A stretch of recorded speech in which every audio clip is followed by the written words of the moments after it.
Alamin kung bakit ang New Zealand ang nangunguna sa mundo sa larangan ng agrikulturang gatasan sa pamamagitan ng pag-aaral at pagtatrabaho sa isang gatasan sa gitna ng mundo ng industriyang gatasan. Ang New Zealand ang may pinakamaraming nagagawang gatas para sa isang tao kaysa sa anumang bansa sa buong mundo. Mas mataas ito ng 10 beses kumpara sa pinakamalapit na kakompetensya. Ang lungsod ng Hamilton ay ang sentro ng rehiyon ng Waikato. Ito ay 70 minuto ang layo timog sa aming pinakamalaking syudad, ang Auckland. Pinagmamalaki ng rehiyong ito ang pinakamataas na produksyon ng gatas sa buong bansa.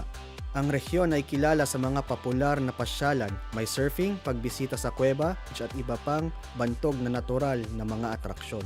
Wala nang mas mahusay pang lugar sa mundo kung saan unang kamay na mapag-aaralan ang mga pinakamahusay na kasanayan sa paggatas. Ang napaka-praktikal na programang ito ay nagsisimula sa 10 linggong pag-aaral ng epektibo at ligtas na paggamit ng mga makinarya, mga pamamaraang pagbabakod, pagkontrol ng pastulan, kalusugan ng baka at pamamaraan ng paggatas. Sa sandaling makumpleto ang kurso, ang magtatapos ay gagawaran ng New Zealand Qualifications Authority Certificate.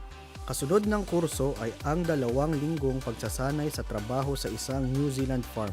Napapailalim sa mga kondisyon ng bisa na hahanapan ka ng trabaho sa isang gatasan sa lugar, kung saan ka makakapaghanap buhay ng 1 taon o higit pa.